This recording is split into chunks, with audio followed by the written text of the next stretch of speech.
দুরূদ শরীফ বেশি বেশি করে পড়া। আসর থেকে মাগরিব পর্যন্ত সময়টা সাল্লাল্লাহু আলাইহি ওয়াসাল্লাম সাল্লাল্লাহু আলাইহি ওয়াসাল্লাম, এই ছোট ছোট দুরূদটা 1000 বার পড়া যায়। দোকানে বসে, রাস্তায় বসে সুযোগ আছে, তসবিহ হাতে নিয়া তসবিহটা পাঠ করে অনেক ধনী হয়ে যাবেন। এটা নফল ইবাদত। সুবহানাল্লাহ আলহামদুলিল্লাহ লা ইলাহা ইল্লাল্লাহু আল্লাহু আকবার। পারেন? এটা পারেন? ফজরের পরে 100 বার পড়েন, মাগরিবের পরে বা আসরের পরে 100 বার পড়েন। অনেক ফায়দা হবে, অনেক ফায়দা হবে। 5 ওয়াক্ত নামাজের পরে 20 বার করে আস্তাগফিরুল্লাহ রাব্বি মিন কুল্লি যামবি ওয়া আতুবু ইলাইহি 20 বার করে পড়েন। দৈনিক 5 ওয়াক্ত 100 বার হবে। এই জন্য এই আমলগুলি করব। আর অন্যান্য যত গুনাহ আছে সমস্ত গুনাহ থেকে আল্লাহর কাছে তওবা করে করে গুনাহ মাফ করাইতে হবে। গুনাহ মাফ করাইতে হবে, ভিন্ন কোনো পথ নাই, ভিন্ন কোনো পথ নাই। ওই দেশে যাব, ওই দেশের মালিকের সাথে সম্পর্ক করে ভিসা লাগাইয়া তারপরে যাইতে হবে। ভিসা লাগাবো না, হ্যান্ডকাপ লেগে যাবে। এই জন্য দোস্ত, একজন মহিলা গতকাল ব্যস্ত এর মধ্যে ফোন দিছে, কে আপনি?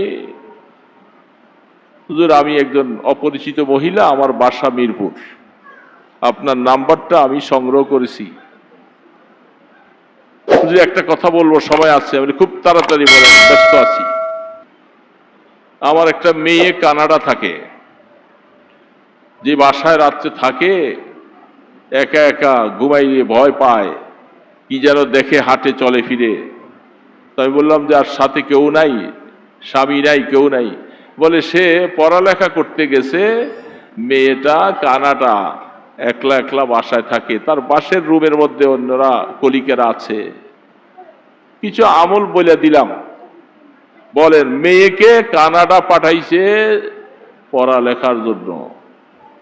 কানাডা বাংলাদেশের মতোই তো পরিবেশ নাকি? সেই পরিবেশে একটা মেয়ে ডিগ্রি আনতে পাঠাইছে, ডিগ্রি। এখন তারে জিনে ধরে না ভূতে ধরে? হ্যাঁ, কয়েকদিন পরে মানুষও ধরবে,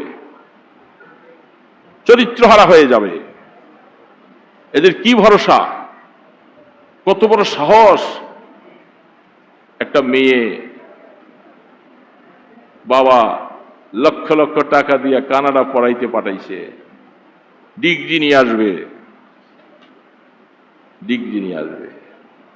এই ডিগ্রিটা যে কি করবে? ডিগ্রি দিয়ে পানি খাইবা?